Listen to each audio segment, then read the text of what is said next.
Hello gamers, and welcome back to another episode of Solo Spelunking, where we continue our Cairn solo role-playing adventure, session 4 of the adventure Reavers of Harkenwold. And we rejoin our party: Vincent the my player character, Tamara the Huntress, Bran Torson, the leader of the Torshold community, and Milbrit, as we retreated from the Toadwallow Caves, where we fought against some bullywugs, frog-like creatures that are harassing the Torshold community, and we need to get rid of them to free the people of Torshold so that they can join the rebellion against the Iron Circle. So we made our way back from the Toadwallow Caves, and we had to retreat because Milbrit, he is pretty wounded. He took critical damage, and also Tamara, but she's only lightly wounded. So we join our party while they make camp and tend to their wounded. All right, Tamara, how are you? I'm fine. It's basically only a flesh wound. I was just caught off guard and shocked. But Milbrit, he doesn't look so good, Brent says. All right. Milbrit, he's pretty wounded. He's got a gashing wound in his belly, in his stomach, because one of the bullywugs, he stabbed him with a trident. I'm really hurting. I don't know if I can make it back. Tamara, you know your way around these woods. Do you by any chance have any healing herbs with you? Or do you know of any healing herbs that might help?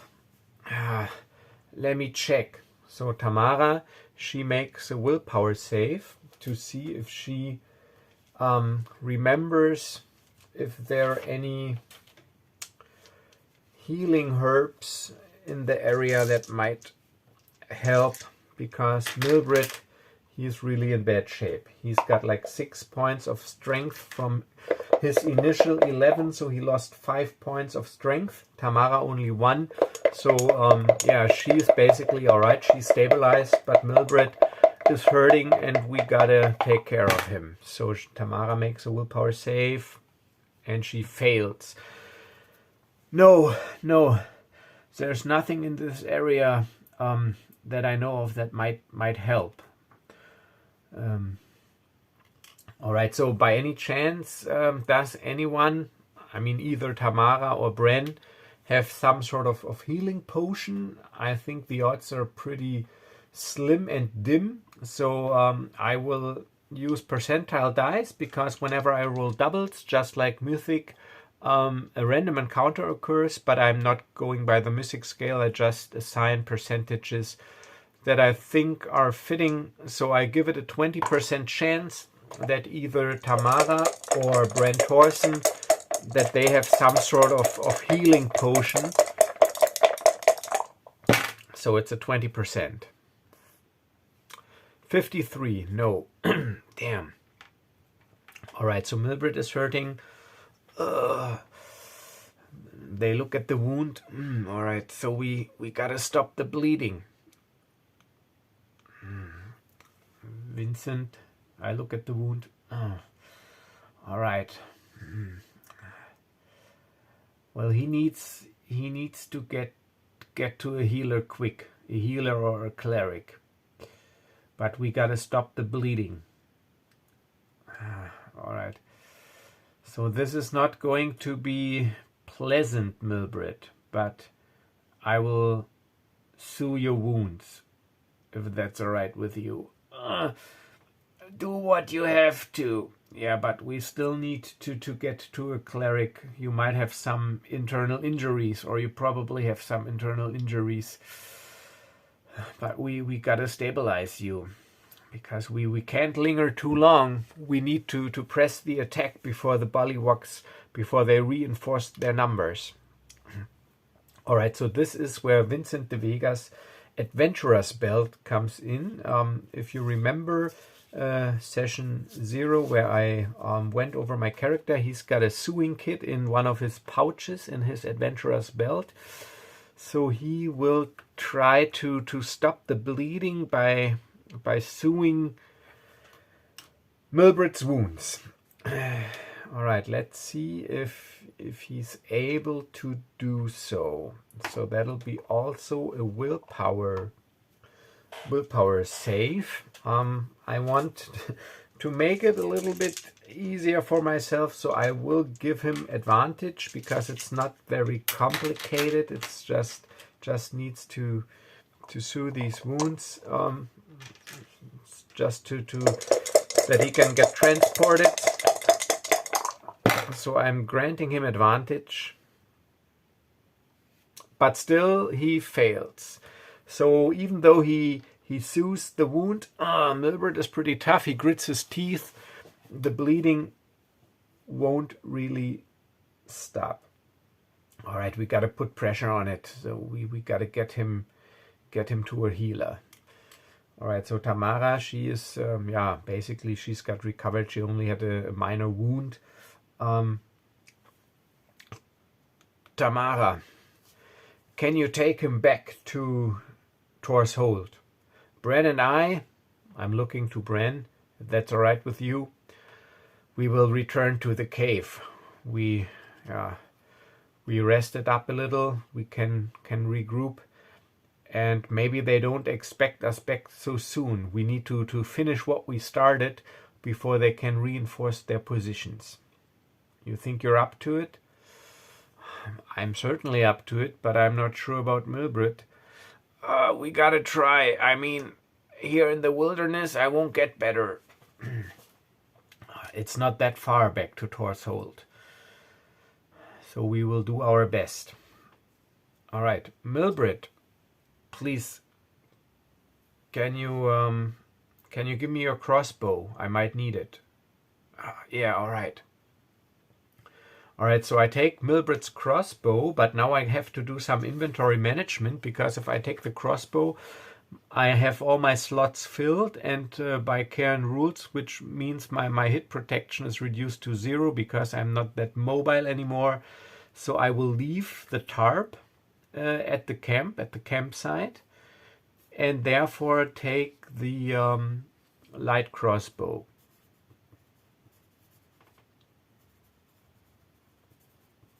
Which also deals 1d8 points of damage. So a ranged weapon might come in handy.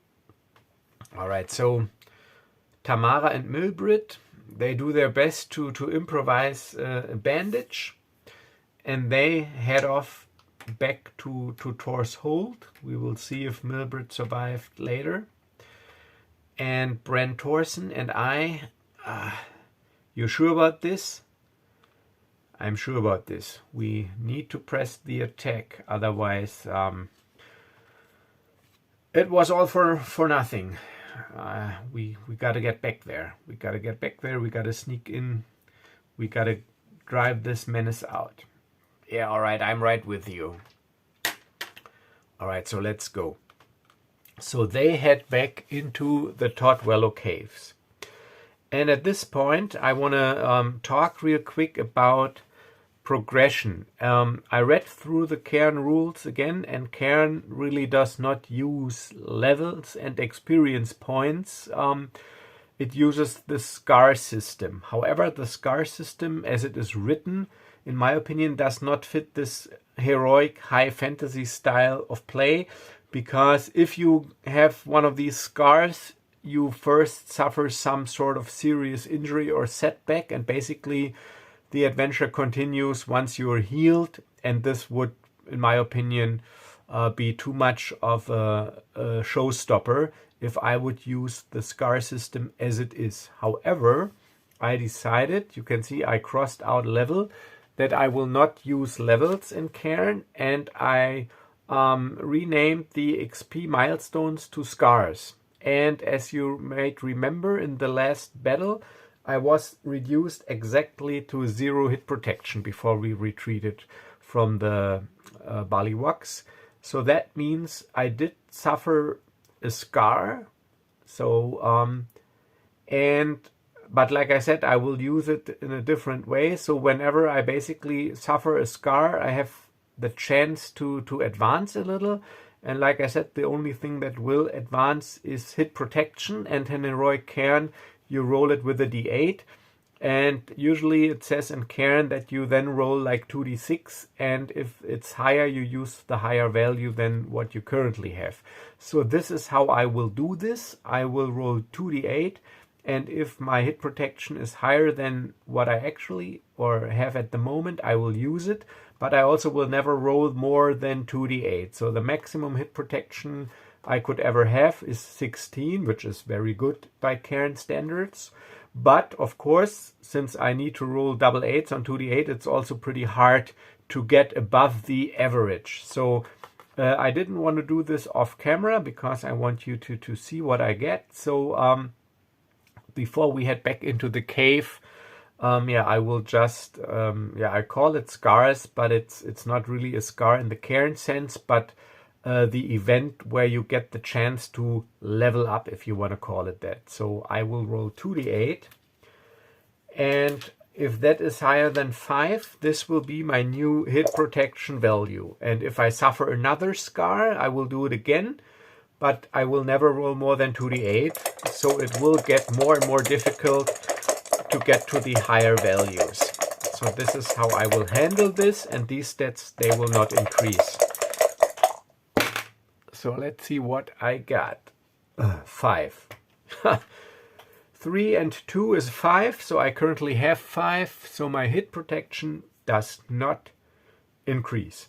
All right, but maybe I get another chance. So I stay at 5 hit protection. I got less than Bran even. He's got 6 hit protection. So we head back into the the caves.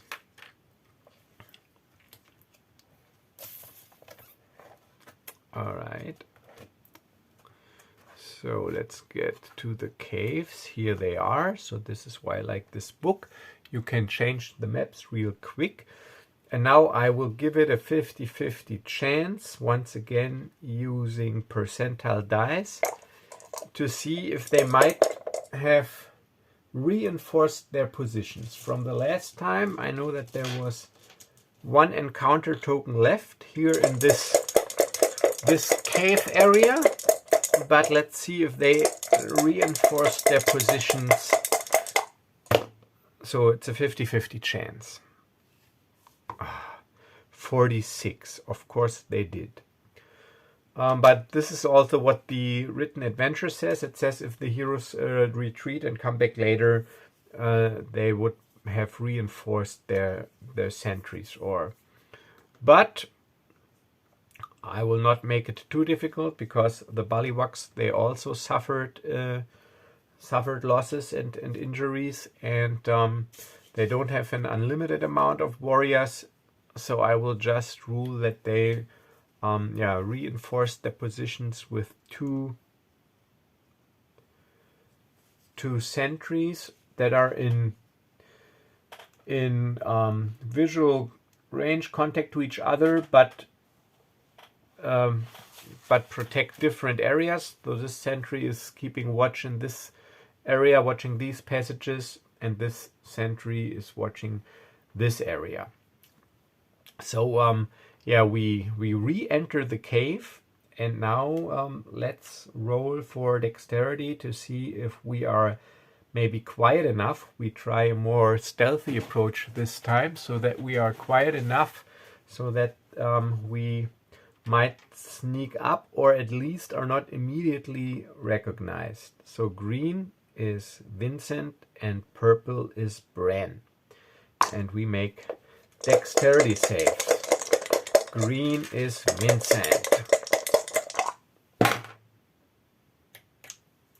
All right, let's see. So Vincent fails 15 out of 11, and Bran also fails 11 against his dexterity of 8. So we both fail. I also don't have a skill, but still, even if I had a skill, it would be an effective dexterity of 13, which would still not be enough. So yeah, we do make noise, and we are we are spotted by the bullywug sentries. And they croak at each other, they're back, they're back. And yeah, combat starts. So we make dexterity saves. Vincent.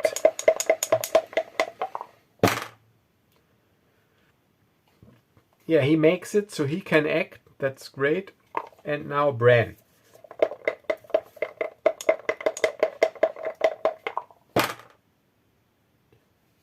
He fails. Alright, so Vincent can act, then the monsters, and then we alternate back and forth. So I can act, and yeah, I will...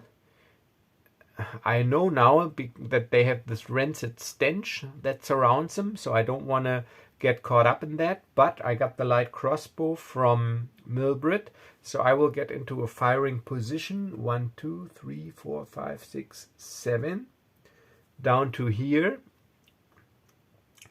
and I will shoot my crossbow. I use my activation system again. I will shoot my crossbow at this, or Milbrit's crossbow at this bullywug. Alright, so I shoot, and I would deal 1d8 points of damage. And I still got the bullywug stats someplace here. Yes, bullywugs. So they have 5 hit protection, a damage reduction of 1, deal 1d6 points of damage, and have this rancid stench that surrounds them.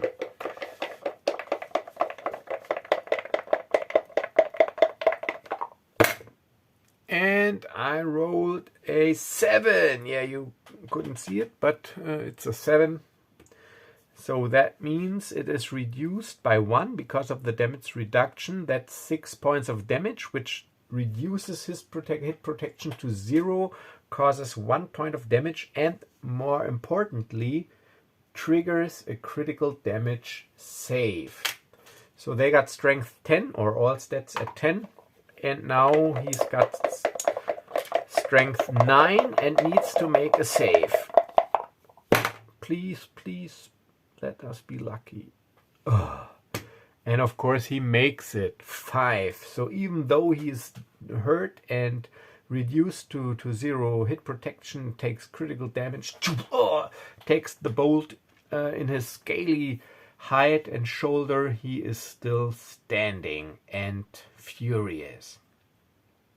Alright, the monsters. They will gang up on me if they can. Let's see if they can both reach me. So this guy, no problem. 1, 2, 3, 4, 5, 6. But this guy, he's got a speed of 8. 1, 2, 3, 4, 5, 6, 7, 8. No, he can't reach me, and he can also not reach Milbrit. 1, 2, 3. Can go over here. 4, 5, 6, 7. Yes, he can reach Milbrit, however. So yeah, he will... I start with this guy. He will charge Milbrit because he sees that this his companion is going to head off into my direction and charging towards me. So he will go 1, 2, 3, 4, 5, 6, 7, 8, exactly 8 squares, and attack Milbrit, who is unscathed, has a damage reduction of 2 because of his plate armor, and the bullywug deals 1d6 points of damage and engulfs Milbrit in this rancid stench air. 5.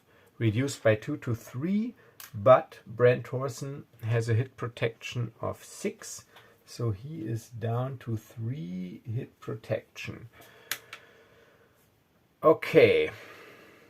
Now this bullywug can act, and I will activate him because he can't act this round, so that they all faced properly. So 1, 2, 3, 4, 5, 6. So he will also charge towards me with his trident. Already damaged and wounded, and he hits me or tries to stab me with his trident. 1. So I easily dodge his attempt, and now it is our turn again. So next round, and we can both act, and then the monsters. All right, so I finished what I started, but no, we will not gang up on this guy because I need to finish this guy first. So I will use. I drop the light crossbow and attack with longsword and dagger. So I get out longsword and dagger. Let's consider this my move, and that is 1d8 and 1d6. d6 for the dagger and d8 for the longsword. And I use the highest or higher result, and I get 2. So that means only 1 because damage reduction 1, but no hit protection left. So this guy takes 2 points, or now has 2 points of strength damage, but this triggers a critical damage save, and his strength is now down to 8. Oh, and still he makes it with a 5. Damn, these buggers are really, really tough. All right, so damn it, I forgot. Rewind the rancid air save. But you know what? Forget it. I only dealt 1 point of damage. I mean, yeah. But I will check, of course, now as it's Milbrit's turn. So Milbrit wants to attack, but now he needs to make a will saving throw because of this rancid stench that surrounds him. He really needs to focus to not throw up. It's really disgusting. And he makes it with a 4. He's got a willpower of 10. Yeah, so he swings his warhammer with 2 hands that deals 1d10 points of damage and tries to smash the bullywug skull.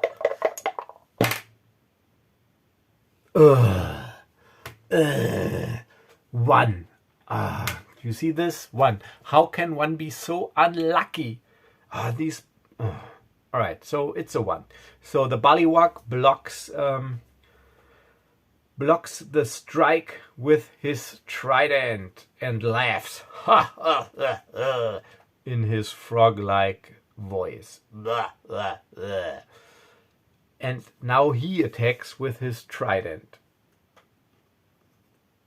So I activate this guy. He uses his trident to get a good hit in Bran Thorson. And I forgot my Frey die, but that's alright because I also forgot the will saving thing, so it's even. So 3 minus 2 is 1. Well, thank God he still got hit protection left. 2 points of hit protection left. And now my opponent also attacks with his trident. I get into a defensive stance. 3 minus 2 is 1. So yeah, I managed to duck. However, I'm a little bit exhausted. Hit protection down to 4. All right, next round we start, and this time I'm going to do it right. He needs his will save to not be impaired. Bran starts. And he fails the will save. So he can't stand the stench anymore. He froze up, but he got to press on. So with all his willpower, he manages to get an attack in. However, it is impaired, meaning I roll only 1d4. A 1. Which is 0 damage because of the damage reduction of 1 from the bullywug. So once again, the bullywug taunts him and blocks his feeble attempt to hurt him. And now it's my turn. Alright, now I need to pass my willpower save.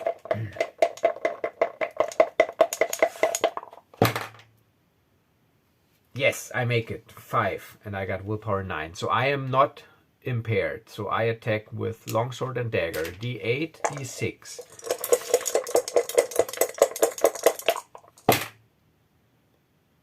No. Once again 2-2. Which translates into 1 point of damage. So 3 points of strength damage, and I trigger another save. Now please come on. He's got strength 7.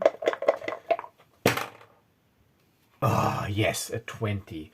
Alright, so a 20, so he fails miserably, so it's not that bad. So I sidestep and thrust both of my blades into his belly. And he goes down. And I use my movement to basically move up here to flank this guy. So I acted, he acted. Now the bullywugs. 1 is left, and he's now flanked in a bad tactical position. But he concentrates on Bran Thorson with his trident.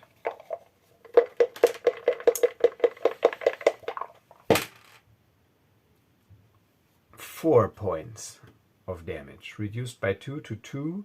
So this takes Bran Thorson's hit protection down to 0. Exactly to 0. So if he would be a PC, he would suffer a scar now, but he's not a PC. So he's just down to 0 hit protection. Grits his teeth. We seriously need to finish this guy. Alright, next round. Alright, Vincent is starting, and he needs to see if he is impaired. Willpower save. 7, yes. I make it. I got 9 willpower, so now D8 and D6.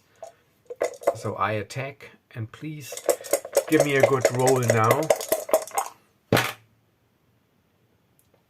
Yes, yes, yes. 6. Reduced by 1 is 5. So this reduces the bullywug to 0 hit protection. He's got 5 points of hit protection damage. And as you remember, I track hit protection damage with these white dice. So he is down to 0 hit protection. And now I'm not going to forget to use my fray die, which is a d6 additional damage, not an attack. Brought over here from Scarlet Heroes for the Lonely Adventurer. 2. Alright, so 2 is 1 because of damage reduction, but that's enough to trigger a critical damage save since his hit protection was 0. So let's see. Strength of 9.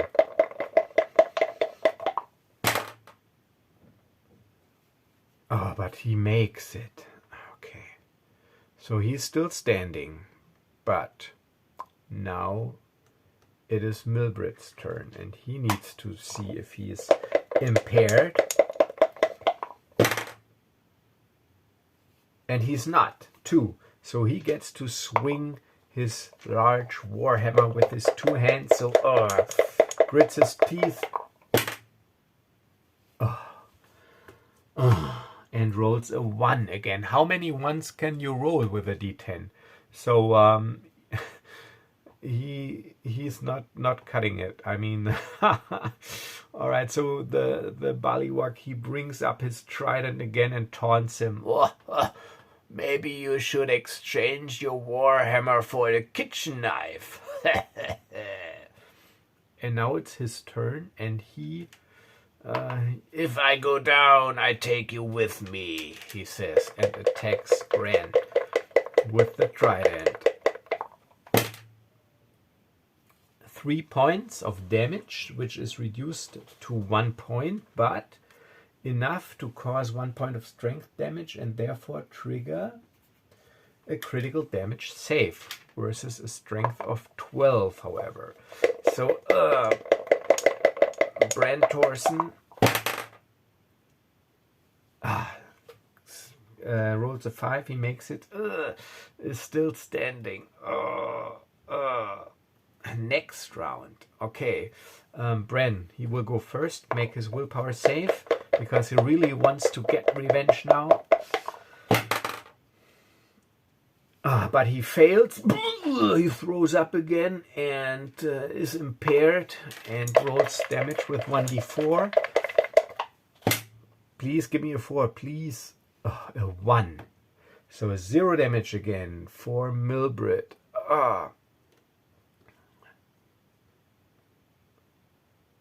And now Vincent. Come on. Alright, so Vincent makes his save to see if he's impaired or not. 7. Yes, he's not impaired. Good. So d8 and d6. Two-handed dagger longsword. Yes, 6. Reduced by 1 to 5. So he's taking 6 points of strength damage. Has 4 points left, but the important thing is he needs to pass a save. And I am hopeful that he fails. Yes, he does fail. Alright, so finally he goes down. However, because of the combat and the noise, we don't really have much time to rest and recuperate, meaning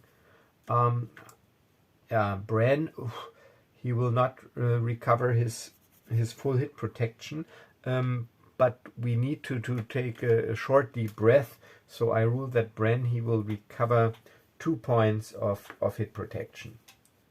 So he's at hit protection 2. Vincent, because he's keeping watch and assisting him, he has no time to take a short break. He stays at his hit protection of 4, and we press on further into the caves, to see if we can finally end this bullywug menace. So but first he picks up his light crossbow again and loads it, and then we sneak up here on this cave. However, since we made so much noise and there was fighting going on, the whole place is alerted, and so we can't really sneak up. So I don't need to roll, because there's no way that we can sneak up. But I peek around the corner with the crossbow, and here we have where is he? Here we have the big bad from the Bullywug Caves. Let me get a stand here. Take this one, show him to you real quick.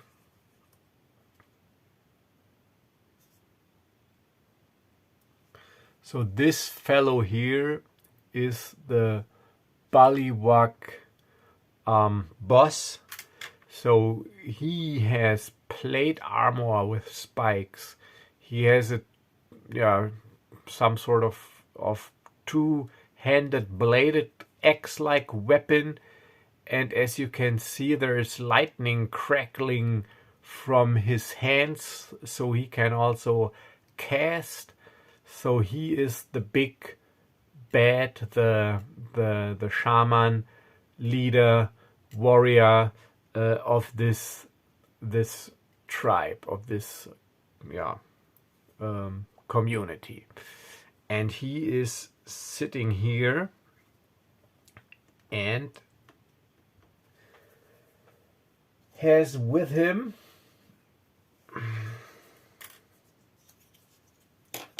wait, to make it more cinematic, a large slithering lizard. So if it would be a goblin, he would probably have a wolf or something, but he's not a goblin, he's a frog-like creature, so he's got a big bodyguard pet lizard thing, which is scaly and red and muscular and looks pretty intimidating.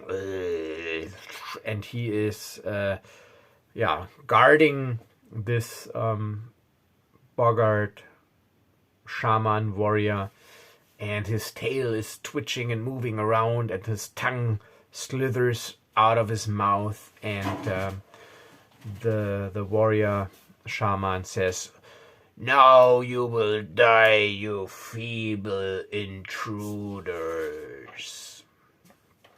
All right, let me think up stats for this guy real quick. I use this piece of note paper here. So this is a bullywug shaman leader, I call him. So the shaman leader.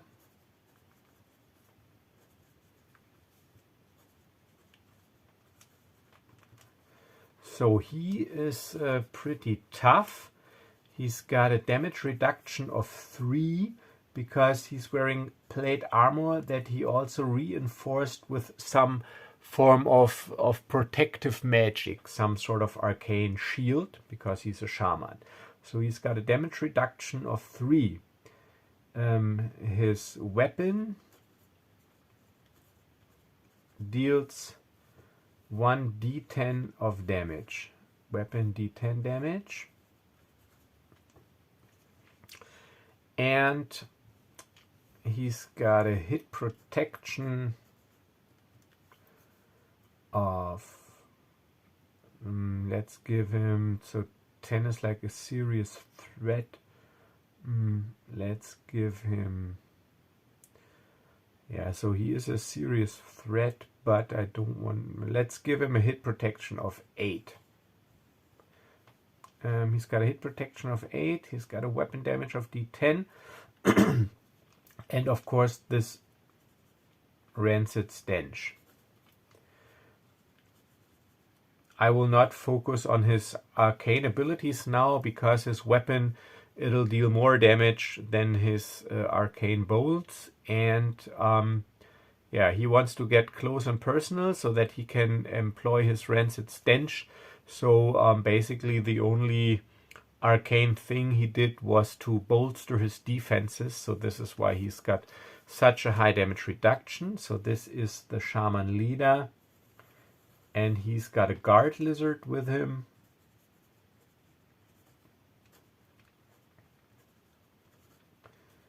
And this guard lizard, he's got a scaly hide, so he's got a damage reduction of 2.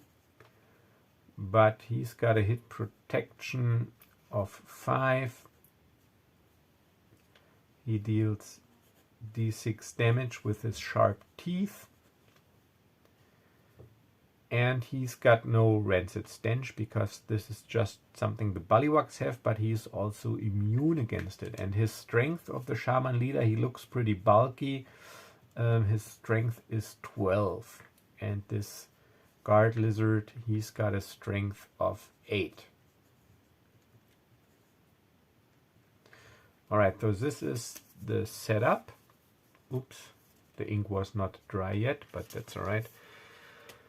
So we have basically, we got our hands full, but as far as we could see, there are no other bullywugs left in these caves. So I'm pretty sure, even though they were, if the leader is dead, I think that should be enough, but there weren't any.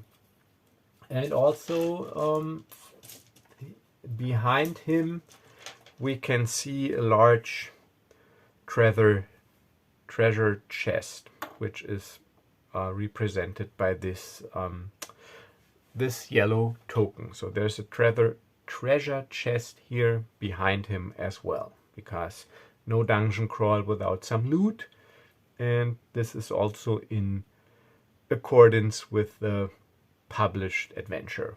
It also features some loot. And Vincent is broken, or broke is the term, because he had to pay toll. All right, so let's see if we can act, and I hope we can. So Vincent makes his dexterity save. And yes, he makes it. He can act. Bran makes his dexterity save.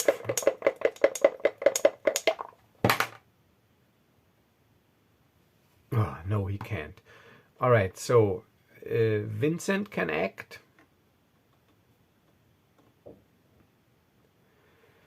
And then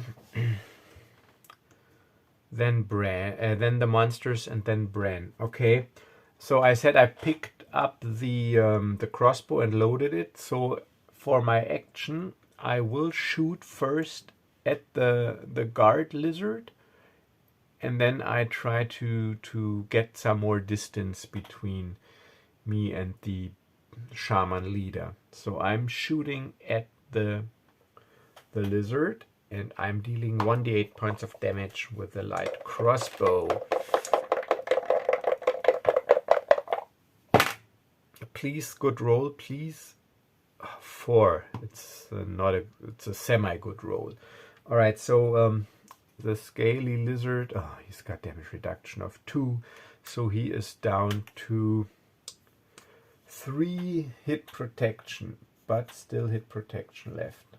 I don't use dice now because I only got these 2, and I mark it here on my notepad.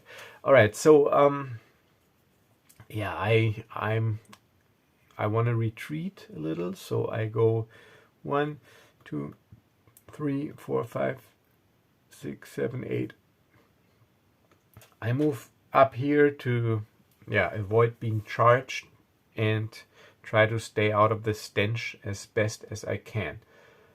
However, Bran, he does not have a ranged weapon, but he would be stupid and foolish. Also, he can't act anyway, so never mind.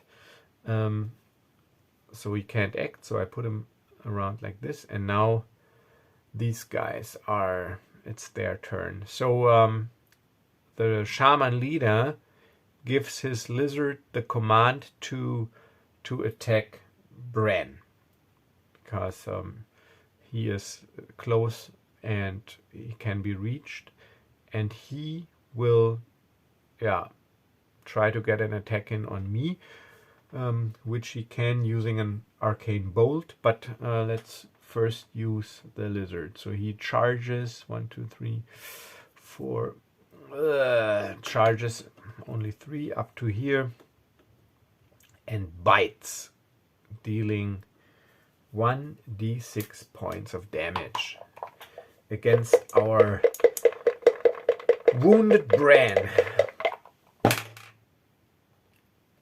Yes, 3 minus 2 is only 1, which means Bran has 1 point of hit protection left. That's good.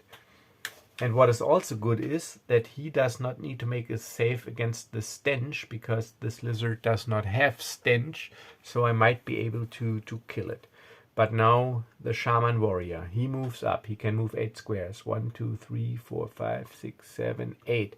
He moves up to here, and from this position casts an arcane bolt as a ranged attack. It deals d6 points of damage. And I try to duck. And of course he rolls a 6. Minus 2 is 4, which takes me down to 0 hit protection. So I'm down at 0 0 hit protection. Which means I suffer another scar, but only after this. I do suffer the scar, but I make the roll after this encounter. Yeah, the arcane bolt hits me square in the chest and throws me backwards against the wall. Thankfully, my breastplate caught the brunt of the force, but still, I'm pretty weakened. All right, but now it's the next round and it is our turn. So now we really need to deal some damage here. So I will start with Bran, because he's also in a bad spot and he does not need to make a save. So now I will use the other d10, because the green one, it rolled too many ones in my opinion. So please give me a good roll.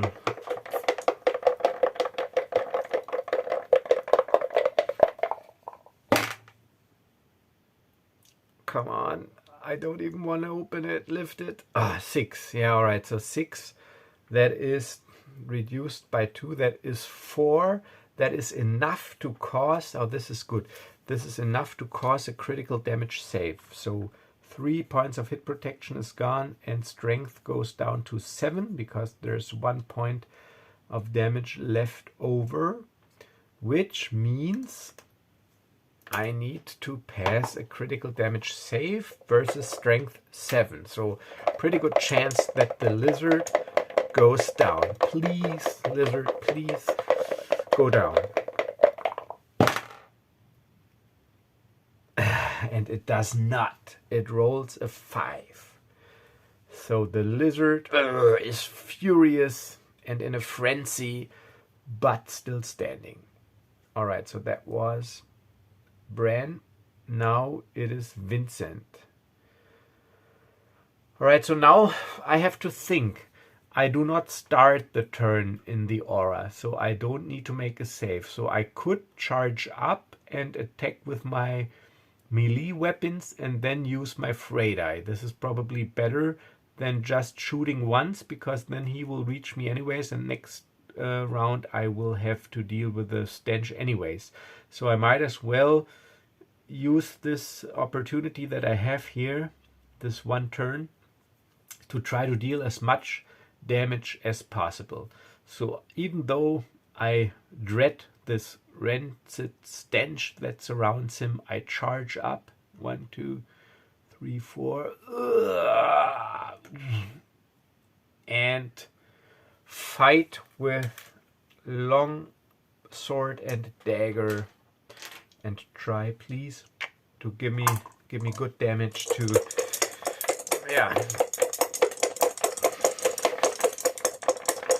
really hurt the leader. But he's also got a damage reduction of 3. Alright, so the highest die is 4, which is reduced to 1. So his hit protection goes down by 1 point to 7. Now I'm using my frayed eye. Thank God I still have it. And deal another d6. But this is of course also affected by his damage reduction. 3 points, which is negated. So no effect there. So that was us. And now the enemies. So the lizard, he is in a frenzy and furious. He of course attacks Bran, and he deals d6 points of damage. And if I'm lucky, Bran's armor will hold. Please, he's got 1 point of hit protection left.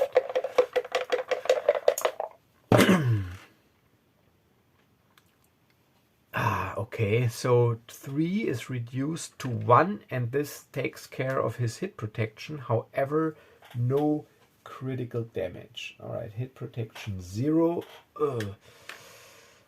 Alright, and now the shaman leader swings his double-bladed axe at me, dealing, and I'm at 0 hit protection. But thank God I still got my fate point. I think this will be This will be the time I will need to use it. Oh, please, how could this happen? How can we be so unlucky with our damage rolls? Alright, so please, maybe he's unlucky too. 1d10.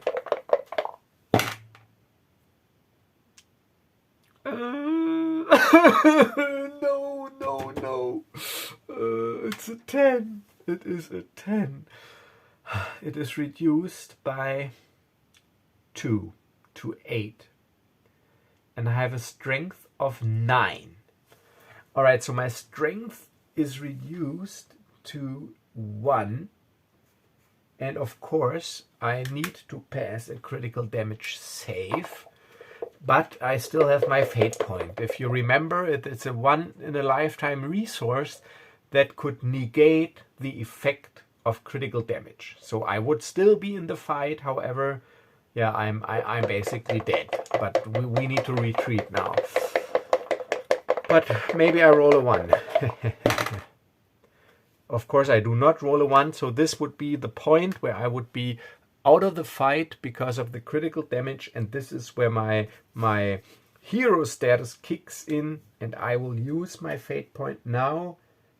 Here I cross it out in front of the camera to celebrate this dramatic event, and there it is gone. My fate point is used. It is gone. It is gone. But yeah, so the double-bladed axe, it hits me square in the chest. It throws me backwards a couple of feet. Takes the air out of my lungs. And I need all my strength and will to fight on. All right, it is our turn. And Bran, we can't do it.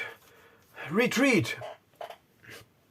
And I am taking a double move to retreat. 1, 2, 3, 4, 5, 6, 7, 8. 1, 2, 3, 4, 5, 6, 7, 8. And I managed to reach the cave entrance. So this is and Bran, he can also take a double move. He's also in bad shape. Yeah, all right, I'm right behind you. 1, 2, 3, 4, 5, 6, 7, 8. 1, 2, 3, 4, 5, 6, 7, 8. So now it's the monster's turn. And yeah, I mean, I'm a little bit OOC, time out for a while, for a second here. Now I'm torn between continuing, of course, the story or doing what is logic in the fiction. I mean, for me, it would be logic in the fiction that the shaman leader now tries to basically make an example and end this hero threat once and for all, and at least move or chase me with his one move, and it will certainly bring him in range to cast another arcane bolt at me, possibly taking me out. But then, like I said, I let the dice fall as they may. Probably this little series would be over too. However, if I don't do it this way, it'll feel for me like cheating. So what will I do in this case? I will ask the dice. Always give yourself a chance to fail. So I will roll percentile dice to see if the shaman charges after us to wipe us out once and for all. And to be honest, I mean, he's still almost at full hit protection, and so I will give it a 60% chance. It would probably be even higher than that, but I give it a 60% chance. So I am rolling percentile dice. And no, those are the hero ones. So orange will be in front, and I'm giving it a 60% chance that this shaman leader chases me to try to get another arcane bolt off. So it's a 60% chance.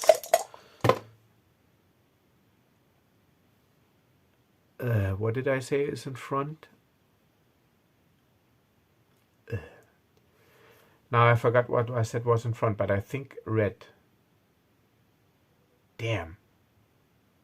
I can't stop the video now, but I think I said red is in front. I'm pretty sure I did. So yeah, he will. I'll look it up later, and if I did it wrong, you will find it in the comments, but I think I said that red is in front. So 27, so yes, he will try to charge me. So he moves 8 squares. 1, 2, 3, 4, 5, 6, 7, 8. And now the question is, from this corner here, can he draw line of sight to some point of my space? But actually, you know what? I think this is not cheating now. I think he actually can, because this he's got from any point of his space, he needs to see a point of my space without going or nicking a wall. But I mean, I got this straight line here. I don't see the possibility. No, he can't. Actually, alright, so I thought that he would be able to get a shot off, but let's double measure. But here, this area here, this is in the way, so it blocks my line of sight. However, it does not save Bran. I mean, I think we can be clear that this is a line of sight, and I'm not having a range limit on this arcane attack, so he can see me, but he will get a bolt off at Bran. But thank God, that's only a d6. So maybe he's lucky. Well, Bran is lucky. With his damage reduction of 2, but he's got 0 hit protection left. Of course, he's not lucky. So 4 reduced by 2 is 2. So this takes Bran's strength down to 10 and forces a critical damage save.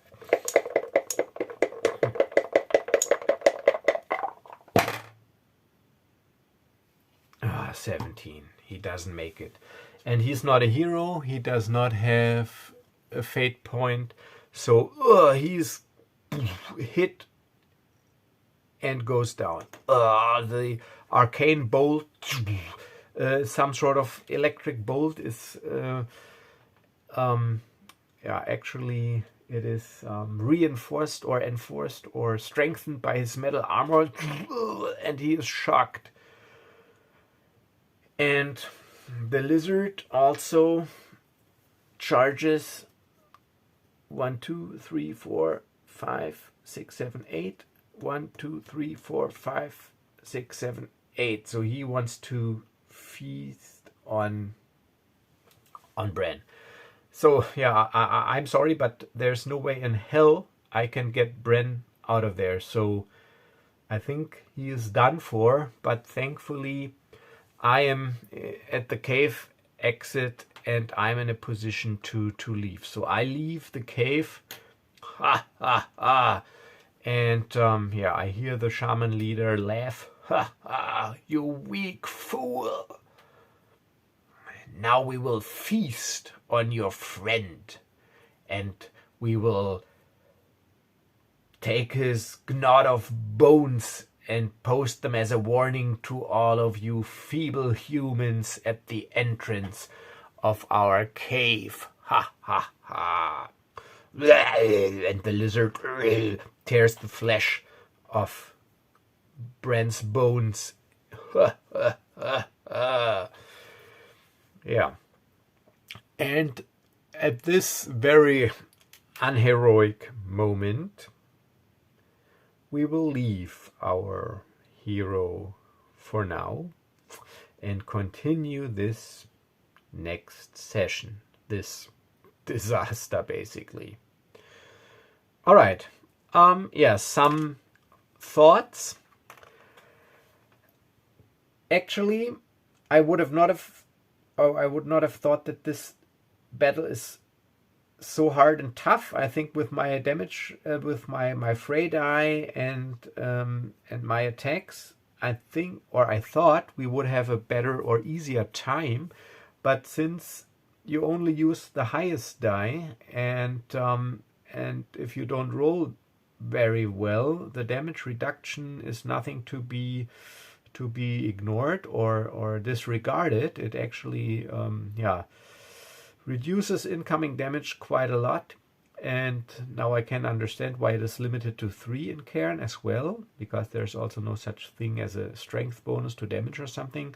So yeah, it is pretty tough. I mean, the combat. But that's all right.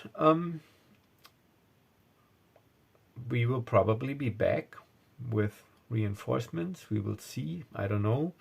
Gotta think about this, what the best course of action would be off camera, and you will see in the next episode. So yeah, before I close this video, once again, I would like to welcome all my new subscribers. I'm really happy that my subscriber numbers are starting to grow, and I'm really excited to see this channel maybe turn into something. So if you like this content, and if you want to follow me on my journey to unlimited YouTube fame, please help by subscribing to the channel if you like what you see. And yeah, I will see you in the next video. As always, stay safe and stay healthy. Have a nice evening. Maybe I get another series in this weekend, and bye for now.